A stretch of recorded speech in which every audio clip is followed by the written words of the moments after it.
Hello student, Anoop study zone में आप लोगों का स्वागत है। तो पिछले लेक्चर में हम लोग देखे थे कि न्यूट्रिशन इन ह्यूमन किसके द्वारा होता है, तो डाइजेशन के थ्रू होता है, पाचन तंत्र के थ्रू होता है। पाचन तंत्र को हम लोगों ने दो भागों में बांटा था। पहला एक एलिमेंट्री कैनाल आहार नाल में बांटा था और एक डाइजेस्टिव सिस्टम में या डाइजेस्टिव ग्लैंड में बांटा था पाचन ग्रंथि को। तो जो भी आहार नाल के ग्रुप में कितने भाग थे, 4 भाग थे। बक्कल कैविटी था, ओसोफेगस था और स्टमक था, और स्मॉल इंटेस्टाइन और लार्ज इंटेस्टाइन दोनों को मिलाकर हम लोगों ने इंटेस्टाइन देखा था आंत के बारे में। फिर उसके बाद नेक्स्ट जो टॉपिक था उसमें डाइजेस्टिव ग्लैंड के बारे में। तो उनमें 3 टॉपिक था, एक सलाइवरी ग्लैंड, एक लीवर और पैंक्रियाज। तो इन्हीं के विषय में आज हम लोग बात करेंगे, इनके बारे में जानेंगे कि क्या होते हैं, उनमें से क्या निकलता है, कैसे वर्क करते हैं डाइजेशन सिस्टम में, कैसे हेल्प करते हैं हमारे भोजन को पचाने में। तो पहला पॉइंट है हम लोग का बक्कल कैविटी, मुख्य गुहा। तो इनमें क्या होता है, जैसे हम लोग कोई भी भोजन खाते हैं, नॉर्मली तौर पर हम लोग क्या करते हैं, भोजन कोई भी जटिल पदार्थ खाते हैं तो वो पहले मुख से जाता है। तो ओपनिंग ऑफ माउथ पहला पॉइंट हो जाएगा, मुंह का खुला हुआ भाग। फिर इसके में क्या होगा, जो भी हम लोग भोजन खाते हैं उनमें क्या होता है, न्यूट्रिएंट पाए जाते हैं, कार्बोहाइड्रेट, विटामिन, प्रोटीन और मिनरल्स और वाटर। तो मेनली हम लोग को देखना है कार्बोहाइड्रेट और प्रोटीन और फैट का।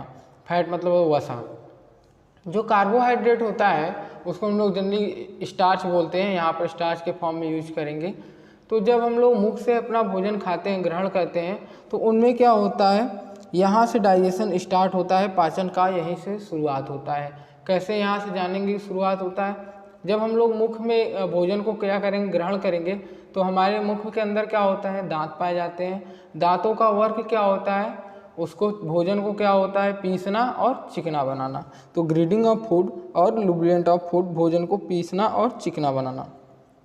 जो भी यहाँ पर भोजन होता है, यहाँ पर लिखा है 30% start partition digest by larva, या स्लाइवरी ग्लैंड से जो लार निकलते हैं वो 30% क्या होते हैं हमारे बॉडी में या मुख में डाइजेस्ट हो जाते हैं। लेकिन यहाँ जो 30% लिखा है ये पूरे भोजन का नहीं है कि 30% जो भी है, ये सिर्फ बात कर रहा है स्टार्च का। जो भी स्टार्च होते हैं कार्बोहाइड्रेट, वो क्या होते हैं, उनका 30%। मान लो कि हम लोग कोई भी भोजन खाते हैं उनमें 100% कार्बोहाइड्रेट था, लेकिन जितना 100% था उसका 30% कार्बोहाइड्रेट का 30% यहाँ पर पाचन होता है। किसके थ्रू, हम पिछले लेक्चर में देख चुके हैं कि जो भी स्टार्च पचता है मुख में, स्लाइवरी एमाइलेसिस की वजह से, एमाइलेस की वजह से किस में चेंज हो जाता है, माल्टेज में। फिर बात करें यहाँ पर जो बक्कल कैविटी है, जो हमारे मुख के अंदर पाया जाता है, यहाँ पर जो डॉटेड डॉटेड हम दिखा रहे हैं फिगर में, ये क्या है, हमारा पूरा बक्कल कैविटी मुख्य गुहा का पार्ट है। अब बक्कल कैविटी में हम लोग को पढ़ना क्या क्या है, तो पहला पॉइंट है इसमें टीथ, सेकंड पॉइंट है टंग, जीभ, और थर्ड पॉइंट है लिप, होठ। जो इन सभी के विषय में हम लोग बारी बारी करके पढ़ेंगे कि ये क्या कवर करते हैं, इनका फंक्शन क्या है। तो पहला पॉइंट है हम लोग का इनमें दांत, टीथ के बारे में हम लोग देखेंगे। तो जो टीथ होता है हम लोग का, वो किससे बना होता है, कैल्शियम और फास्फेट से बना होता है। It is the form by calcium and phosphate. तो कैल्शियम और फास्फेट का बना होता है हमारा दांत, कैल्शियम और फास्फेट के बने होते हैं। जो हमारे दांत होते हैं उनको सबसे हार्डेस्ट ऑर्गन बोला जाता है हमारे बॉडी में। सबसे, अगर आपसे लोगों से पूछ लिया कि हमारे बॉडी में सबसे हार्डेस्ट ऑर्गन कौन सा होता है, तो क्या बोलेंगे हम लोग, दांत। क्यों होता है, क्योंकि जो भी कैल्शियम की यहाँ पर मात्रा होती है 98% होती है। कैल्शियम की कितनी मात्रा होती है दांतों में, तो 98% क्या होता है, कैल्शियम पाया जाता है। अगर यहीं पे पूछ ले कि बोन में कितना कैल्शियम पाया जाता है, तो 68% पाया जाता है। बोन में कितना पाया जाता है, 68। उसके अपेक्षा यहाँ पर देखें तो यहाँ पर उससे बहुत ज़्यादा है, तो इसलिए इसको क्या बोला जाता है, hardest organ of the our body. यहाँ पर लिखा है, नोट कर लीजिएगा, hardest organ of the our body, शरीर की सबसे कठोर अंग ये होता है।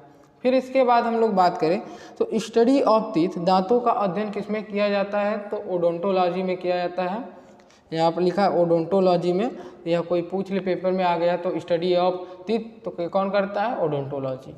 एक पॉइंट आप लोग नोट करके लिख लीजिएगा कि कुछ होते हैं कि दांतों के क्या होते हैं विभिन्न पार्ट में होते हैं। जैसे बात करें हम लोग जनरली इसको हम लोग टाइप नहीं बोलेंगे, अभी टाइप आगे हम कराएंगे। पहला पॉइंट होगा होमोडोंट। होमोडोंट मतलब होता है समदंती। समदंती जो होता है क्या इनमें क्या होता है सेम टाइप के दांत पाए जाते हैं, मतलब जैसा एक दांत होगा उसी प्रकार के उसे अपर और लोअर जो जा होते हैं उनमें दोनों ही ऊपर नीचे वाले अंग में क्या होंगे दांतों में सभी एक समान होंगे, एक ही तरह दिखेंगे। इसका एग्जाम्पल लेंगे तो मगरमच्छ के देखेंगे तो क्रोकोडाइल जो होते हैं और जो फिश पाए जाते हैं वो। नेक्स्ट इसी में है हेट्रोडोंट। हेट्रोडोंट मतलब होता है विषम दंती। विषम दंती की बात करें तो इनमें क्या होता है डिफरेंट टाइप के पाए जाते हैं दांत अलग अलग प्रकार। जैसे एग्जाम्पल की बात करें तो ह्यूमन को सबसे बढ़िया एग्जाम्पल इसका होता है ह्यूमन, एनिमल, ये सब क्या होता है विषम दंती होते हैं क्योंकि इनमें डिफरेंट प्रकार के दांत पाए जाते हैं। फिर एक और पॉइंट है इसमें थियोकोडोंट। थियोकोडोंट, अब थियोकोडोंट मतलब क्या होता है गर्त दंती। गर्त दंती क्या होता है जो भी हमारे क्या होते हैं दांत होते हैं उनको मसूड़ों में धंसा हुआ है या मसूड़ों के एरिया या कवर किया होता है दांतों को, वो क्या कहलाते हैं थियोकोडोंट। एग्जाम्पल में यही ऊपर वाला ह्यूमन और एनिमल, क्योंकि ह्यूमन जो होते हैं मनुष्य जो होते हैं और जो जीव जानवर होते हैं उनके दांत कैसे होते हैं मसूड़ों में जकड़े हुए होते हैं, मांसपेशियों से कवर होते हैं। इसी में हम लोग नेक्स्ट पॉइंट देखते हैं टीथ के टाइप या टाइप ऑफ टीथ। टीथ के टाइप की बात करें तो पहला टाइप है हम लोग का इंसीजर कृंतक। ये क्या करता है भोजन को क्या करता है कटिंग ऑफ फूड, भोजन को काटने में क्या करता है मदद करता है। केनाइन की बात करें रत्नक की तो ये क्या करता है टेयरिंग ऑफ फूड, भोजन को क्या करता है फाड़ता है। फिर उसके बाद नेक्स्ट पॉइंट इसी में देखें तो प्री मोलर अग्रचवर्णक, च्वाइंग ऑफ फूड, भोजन को चबाने में क्या करता है मदद करता है। फिर नेक्स्ट मोलर चवर्णक, ग्रेडिंग ऑफ फूड, भोजन को पीसने में मदद करता है। नेक्स्ट पॉइंट की बात करें कि हमारा दांत का टाइप के बारे में तो हम लोग देख लिए, लेकिन एक और पॉइंट है इसमें डेंटल फॉर्मूला। डेंटल फार्मूला कैसे निकला तो हमारे दांतों में क्या एक इंसीजर पाया जाता है, केनाइन, प्री मोलर और मोलर, यही 4 टाइप के दांत पाए जाते हैं। अब बात करें हम लोग जो इंसीजर होता है वो कितना है 8 है और केनाइन कितना है 4, प्री मोलर 8 और मोलर 12। अब बात करें कि इनको कैसे डेंटल फार्मूला में रखा गया है तो हमारे बॉडी में पूरे कितने दांत होते हैं 32 होते हैं। 32 होने के साथ साथ अगर अपर और लोअर हाफ पार्ट में डिवाइड कर दे तो 16 होते हैं। फिर उसको हम लोगों ने देखा अगर डॉक्टर के जैसे हम लोग जाते हैं तो उनको कैसे बांटा गया 1/4 पार्ट में बांटा गया। 1/4 पार्ट में अगर बांटा गया तो आधे पार्ट को हम लोग देखें तो 1/2 पार्ट में बांटा गया, तो हाफ हाफ करके हम लोग डिवाइड कर देते हैं फिगर में। फिर उसके बाद यहाँ पर बात करते हैं तो पहले फिगर में इसमें क्या है 2 दांत क्या है इंसीजर है, जो 2 टीथ हैं वो क्या है इंसीजर है, और एक दांत हम लोग का क्या है केनाइन है, तो 1 केनाइन हो गया। फिर इसके बाद हम लोग के 2 दांत इसमें क्या है प्री मोलर है और 3 दांत इसमें क्या है मोलर है। 2 1 2 3 ये क्या हो गए इंसीजर, केनाइन, प्री मोलर और मोलर। अपर वाली की बात करें तो यही सिस्टम रहेगा 2 1 2 3, ये हम लोग का क्या हुआ डेंटल फार्मूला। अब इससे हम लोग को कैसे पता चलेगा कि इसमें 32 दांत हैं, तो इनको हम लोग जोड़ते हैं कितना होगा 2 1 3 3 2 5 5 3 8, इसका मतलब 8/8 हो जाएगा। तो हाफ हाफ पार्ट में डिवाइड किए थे तो 2 से मल्टीप्लाई कर देंगे ऊपर नीचे दोनों साइड, 2 × 2 कितना हो जाएगा 16/16। दोनों 16 को क्या करेंगे ये अपर का है ये लोअर का है, या इसे मान लो लोअर का ये अपर का, इन दोनों को जोड़ेंगे तो कितना आ जाएगा 32 आ जाएगा। तो हमारे बक्कल कैविटी में दांतों की संख्या कितनी होती है 32। अब ये 32 दांत किसके होते हैं तो इसमें बात करें तो ये जो होंगे पाए जाते हैं एडल्ट में। एडल्ट में पाए जाते हैं, 32 दांत पाए जाते हैं। फिर अगर हम लोग पूछें कि चाइल्ड में कितने दांत पाए जाते हैं, तो चाइल्ड में क्या होता है 2102, 2102, ये कितने होते हैं चाइल्ड में दांत पाए जाते हैं। बात करें जो इसको ऐड करते हैं, चाइल्ड में कितने दांत होते हैं 213, 325, तो 5/5, फिर 2 से 2 क्या करेंगे मल्टीप्लाई कर देंगे तो कितना आएगा 10/10, इसको ऐड करेंगे तो 20 दांत। 20 दांत जो होते हैं वो कहाँ पाए जाते हैं, बच्चों में, चिल्ड्रेन में पाए जाते हैं। कितना 20 दांत। बात करते हैं हम लोग कि जो मिल्क टीथ होता है, मिल्क टीथ जो होता है बच्चों का दांत होता है, कितना होता है 20। ये जो 20 दांत हैं उनको क्या बोला जाता है, टेम्पोररी टीथ बोला जाता है। टेम्पोररी मतलब अस्थाई दांत बोला जाता है।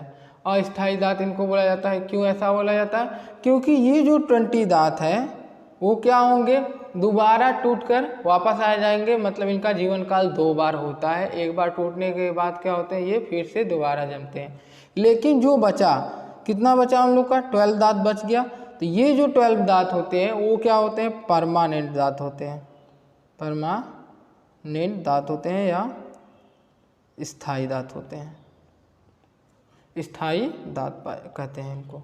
इनका लाइफ साइकिल कितना होता है, ये सिर्फ एक ही बार जन्म लेते हैं, एक ही बार इनका जीवन काल होता है। फिर इसके बाद हम लोग बात करें जो मोलर टीथ होता है, मोलर टीथ होता है, एक यहाँ पर बात किए थे जो बच्चों में कितना 2102, तो 2 पर यहाँ पर क्या था, एक मोलर दांत छूटा था। मतलब जो भी मोलर टीथ लास्ट का था, जब भी ये क्या करें ग्रोइंग टाइम इसका आएगा, मोलर टीथ जो है ग्रोइंग जब टाइम आएगा तो इसको हम लोग एक नाम से और जानते हैं, विजडम टीथ। अब इसका क्या मतलब है, बुद्धि दांत। इसको बुद्धि दांत क्यों बोला जाता है, क्योंकि ये जो दांत होता है लगभग 18 साल के वर्ष के बाद ही हमारा ग्रो होना शुरू होता है। नेक्स्ट पॉइंट है टंग, जीभ। अब जीभ के बारे में बात करें तो ये जो जीभ होता है वो मस्कुलर ऑर्गन होता है, मांसपेशी अंग होता है।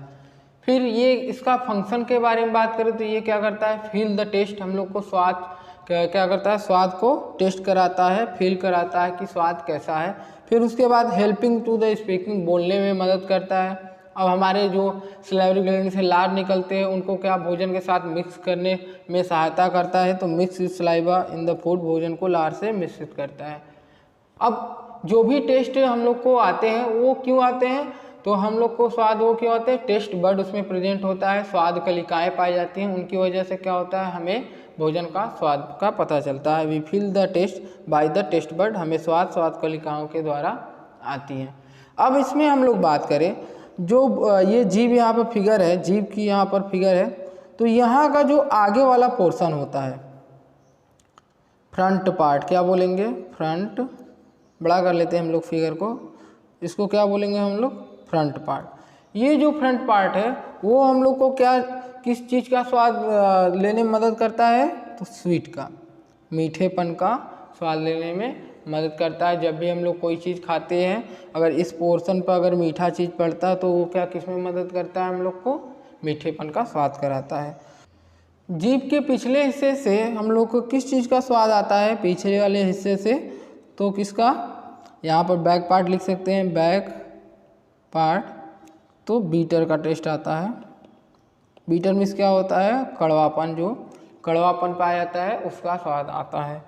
नेक्स्ट पॉइंट की बात करें हम लोग, जो यहाँ पर लैटरल पास जो सरफेस है दोनों साइड में, जीभ के जो ये वाला हिस्सा है लैटरल साइड या पास जो है, इसमें हम लोग को किस चीज़ का स्वाद आता है, किस चीज़ का फील आता है, तो सौर का आता है, खट्टेपन का। खट्टा का स्वाद कहाँ से आता है, हम लोग का लैटरल सरफेस से, जीभ के लैटरल सरफेस से आता है। अगर हम लोग इसमें जीभ के मिडिल पोर्शन की बात करें, जो मिडिल पार्ट है, ये किसका स्वाद देता है, मिडिल पार्ट, तो क्या बात करेंगे हम लोग, साल्टी, नमकीन की तरह क्या स्वाद देता है, तो जब अब देखेंगे फिगर में, फिगर देख लीजिएगा क्या होता है, जो फ्रंट पार्ट है वो किसका स्मेल कराते हैं, स्वीट जो होते हैं मीठेपन का, बैक पार्ट किसके कड़वापन का स्वाद कराता है, टेस्ट कराता है, और जो लेटरल सरफेस है वो किस चीज़ का, सौर खट्टेपन का, और जो मिडिल पार्ट है वो नमकीनी। एक्स्ट्रा पॉइंट करके लिख लेना कि सबसे ज़्यादा टेस्ट करने की क्षमता किसमें होती है, मेल या फीमेल में, तो किस में होती है, फीमेल में मेल से ज़्यादा क्षमता होती है। क्योंकि फीमेल में टेस्ट बड ज़्यादा पाए जाते हैं मेल की अपेक्षा। नेक्स्ट पॉइंट है हम लोग का लिप, ओठ के बारे में।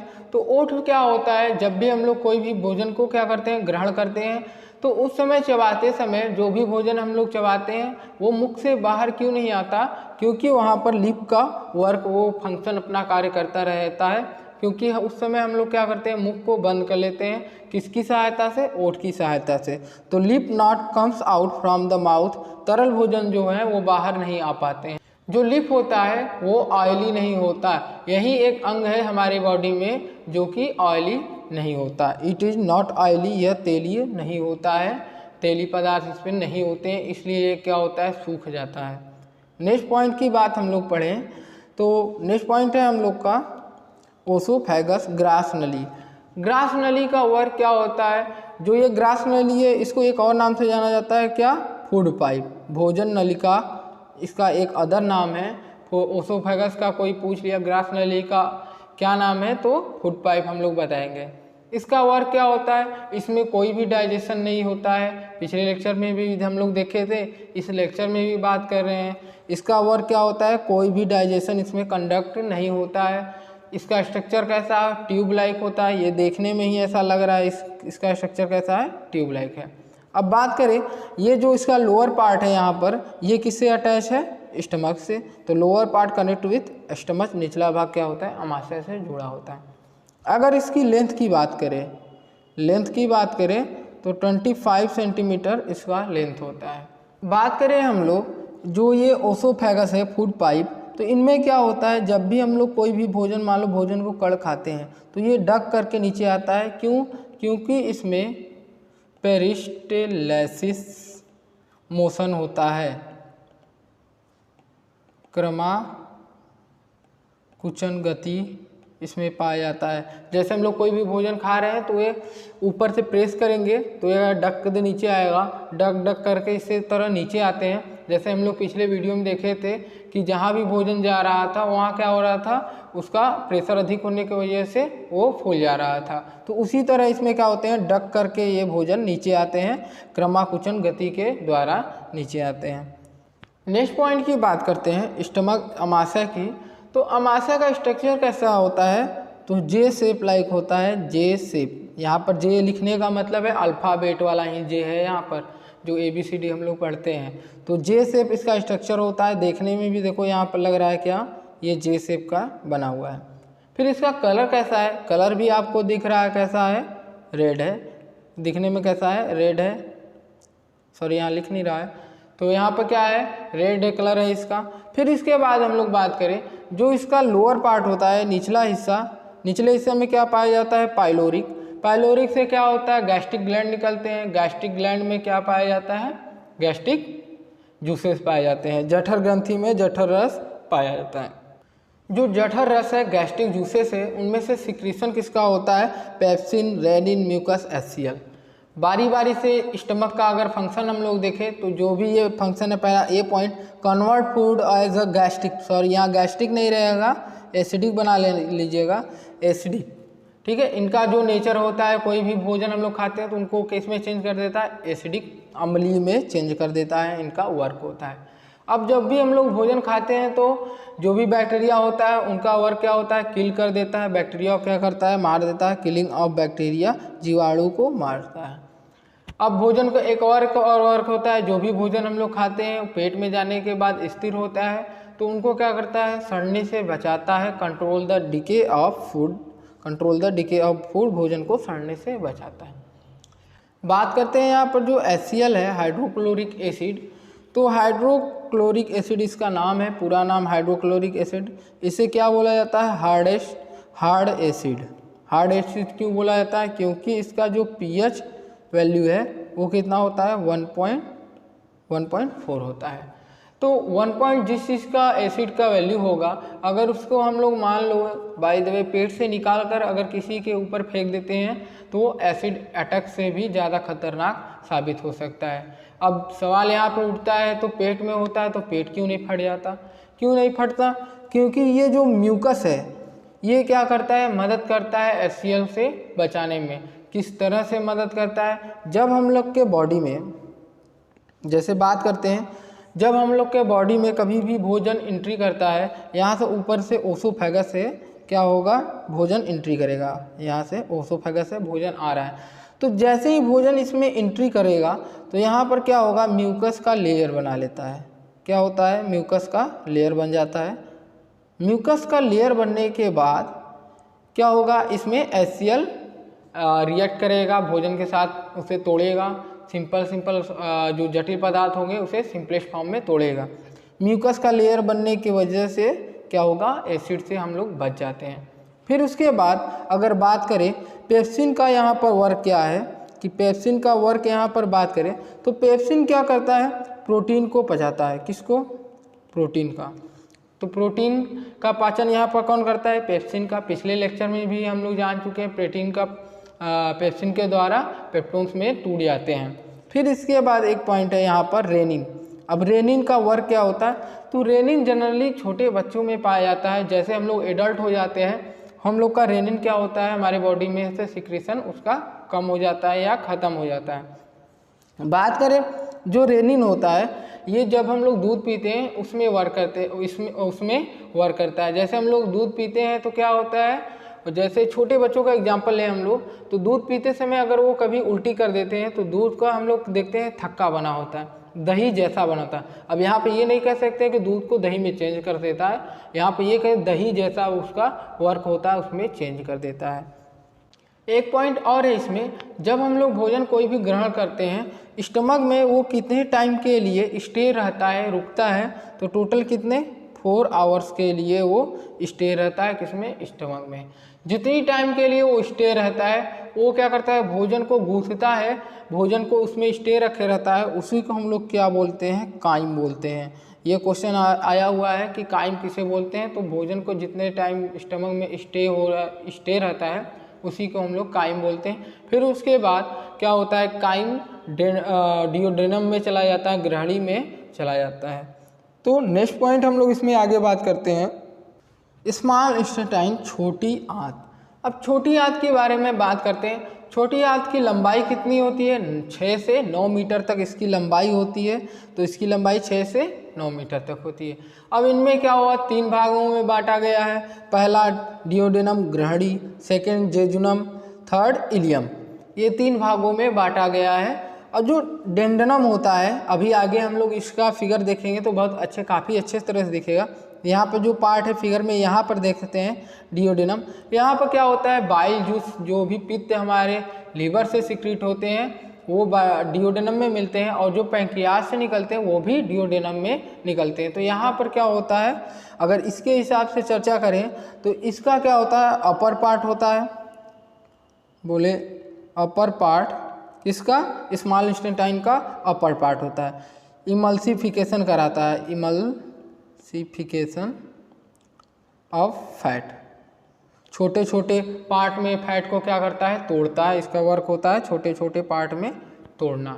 फिर इसके बाद नेक्स्ट पार्ट इसमें है जेजुनम। जेजुनम का वर्क क्या होता है, इसमें क्या होता है, ये मेजर पार्ट होता है। मेजर पार्ट इसको क्यों बोला जाता है, मेजर पार्ट किसके लिए बोला जाता है, क्योंकि ये ब्लड सप्लाई करता है, ब्लड को सप्लाई करता है। अब यहाँ पर ब्लड सप्लाई करता है ये कहने का मतलब नहीं है, जो भी न्यूट्रिशन का होते हैं पाचक स्मॉल इंटेस्टाइन के द्वारा पचाते हैं, वो मेजर पार्ट होते हैं किसी बॉडी तक पहुँचाना, ब्लड में देना। फिर यहाँ पर बात करें इलियम की, जो इलियम है ये किसी भी भोजन को पाचन करने में सबसे ज़्यादा मदद करता है। जो इलियम है यहाँ पर, इलियम सबसे बड़ा रोल होता है किसी भी चीज़ को डाइजेशन और एब्जॉर्ब करने में। अब इसके बात करें मेन फंक्शन का, मेन फंक्शन, मुख्य कार्य इसका क्या है, तो मुख्य कार्य होता है कंप्लीट डाइजेशन एंड एब्जॉर्प्शन। अब देखो यहाँ पर लिखा है कंप्लीट डाइजेशन एंड एब्जॉर्प्शन, पूर्णतः पाचन एंड अवशोषण। इसका मतलब है तो पूर्णतः पाचन, बट इसको लिखा है एब्जॉर्प्शन, मतलब किसी भी चीज़ का जो भी कार्बोहाइड्रेट हुए, प्रोटीन हुए, मिनरल्स हुए, तो इन सभी का क्या हुआ, पूर्णतः पाचन यहीं पर ख़त्म हो जाता है, लेकिन एब्जॉर्प्शन नहीं हो पाता है। किस चीज़ का? वाटर का। वाटर का यहाँ पर एब्जॉर्प्शन नहीं होता। क्यों नहीं हो पाता? क्योंकि ये क्या होते हैं, कंप्लीट डाइजेशन करते हैं फैट का, कार्बोहाइड्रेट और विटामिन या प्रोटीन का। इन तीनों का कंप्लीट डाइजेशन यहाँ पर ख़त्म हो जाता है। इनमें क्या होता है, विलाई पाया जाता है। यहाँ पर लिखा था ना, जेजुनम क्या मेजर पार्ट होता है, ब्लड सप्लाई करता है, ब्लड को सप्लाई करता है न्यूट्रिएंट। क्यों, कैसे कर पाता है? क्योंकि जो स्मॉल इंटेस्टाइन है उनमें क्या पाया जाता है, विलाई। पिछले वीडियो में भी हमने देखा था कि विलाई था, उसके वजह से क्या होता था, सरफेस एरिया प्रोवाइड करता था। तो विलाई को यहाँ पर वर्क क्या होता है, सरफेस एरिया का प्रोवाइड करना। सरफेस एरिया क्या करता है, प्रोवाइड करता है। सरफेस एरिया प्रोवाइड करने से क्या होता है, एब्जॉर्प्शन का सरफेस एरिया प्रोवाइड करने से एरिया बढ़ जाता है। जैसे हम लोग बात करें, एक सिंपल लाइन खींच देते हैं ये एरिया, और उसी एक तरह इसी के तरह एक ऐसे लाइन खींचते हैं, लेकिन इसी पर कर्व ऐसे बना देते हैं जिगजैग, तो सबसे ज़्यादा किसमें सरफेस एरिया पाया जाएगा? कवर तो इतना ही एरिया किया है, लेकिन जिगजैग बनाया गया है, उसकी वजह से किसका सरफेस एरिया बढ़ा? इस वाले पहले फिगर का सरफेस एरिया बढ़ गया। तो उसी तरह विलाई का स्ट्रक्चर होता है, वो सरफेस एरिया को इंक्रीज कर देता है। इससे क्या होता है, ब्लड में जो भी सप्लाई होते हैं न्यूट्रिएंट का, वो अधिक होते हैं। नेक्स्ट पॉइंट की बात करें, लार्ज इंटेस्टाइन, बड़ी आंत की, तो बड़ी आंत की लंबाई 1.5 मीटर होती है। अब यहाँ पर बात करते हैं हम लोग, जैसे बड़ी आंत की लंबाई कितनी है, 1.5, लेकिन छोटी आंत की लंबाई कितना थी, 6 to 9 मीटर। अब इसके अपेक्षा इसका काफ़ी ज़्यादा है, तो उसको क्यों नहीं कहा गया कि वो बड़ी आंत है, ये छोटी आंत? क्या आप लोगों को पता है? नहीं पता है। तो डाईमीटर के हिसाब से यहाँ पर बांटा गया है, जो डाईमीटर है उसके वजह से, क्योंकि जो भी लार्ज इंटेस्टाइन है इसका डाईमीटर अधिक है और स्मॉल इंटेस्टाइन की कम है। इसके रूप पे क्या हुआ है, इसको बांटा गया है, किसके? डाईमीटर के आधार पर इसको बांटा गया है कि वो छोटा आंत है, ये बड़ा आंत है। अब इसका डिवीज़न 3 पार्ट में किया गया है, कोलेन, क्यूकनम और रेक्टम। कोलेन, क्यूकनम, रेक्टम, इन 3 भागों में इनको क्या किया है, डिवाइड किया गया है। कोलेन जो होता है, रेक्टम यही पोर्शन है, इतना जो पार्ट है ये रेक्टम है। यहाँ पर जो है ये क्यूकनम है और ये रेक्टम, और ये जितना पार्ट बचा है यहाँ पर, जो भी ये इतना बचा है, ये क्या है, कोलेन है। आगे जब हम लोग अगर बायोलॉजी लेते हैं आप लोग, तो उनमें क्या होगा, कोलेन का पार्ट है, जैसे असेंडिंग से, यहाँ से असेंडिंग से चढ़ेगा, ट्रांसवर्स होते हुए डिसेंडिंग, ऐसे करके ये 3-4 पार्ट में डिवाइड हुए हैं। इनके अलग अलग फंक्शन हैं। काफ़ी कोलेन का काफ़ी महत्वपूर्ण रोल है। आगे हम लोग चैप्टर में, अगर 12th में या 11th में आप लोग पढ़ते हैं बायोलॉजी से, तो इसके विषय में काफ़ी जानकारी से अच्छे से पढ़ेंगे आप लोग। तो यहाँ पर जो रेक्टम होता है, रेक्टम का वर्क क्या होता है, कोई भी जैसे हम लोग वेस्ट पदार्थ खाते हैं तो ये क्या करता है, यहाँ पर एकत्र करता है, एक जगह एकत्र करता है और ये एनस के थ्रू बाहर निकाल देता है। अब इसमें कोलेन का वर्क क्या होता है, ये जितने भी वाटर को एब्जॉर्ब कर लेते हैं, वाटर क्या करते हैं अपनी तरफ अवशोषित कर लेता है। अगर इसका मेन फंक्शन की बात करें, मेन फंक्शन, मुख्य कार्य इसका देखें तो कंप्लीट एब्जॉर्प्शन। ये क्या करता है, एब्जॉर्प्शन, कंप्लीट एब्जॉर्प्शन करता है। स्मॉल इंटेस्टाइन, छोटी आंत में क्या था, कंप्लीट डाइजेशन हो गया था, यहाँ पर कंप्लीट एब्जॉर्प्शन हो गया है। आज हम लोगों ने एलिमेंट्री कैनाल के बारे में पढ़ लिया, आहार नाल के बारे में पढ़ लिया। नेक्स्ट वीडियो में हम लोग देखेंगे डाइजेस्टिव ग्लैंड के बारे में। अगर वीडियो अच्छी लगी हो तो लाइक करिए, शेयर करिए, कमेंट करिए। अगर चैनल को सब्सक्राइब नहीं किया है तो सब्सक्राइब करना ना भूलिएगा। धन्यवाद।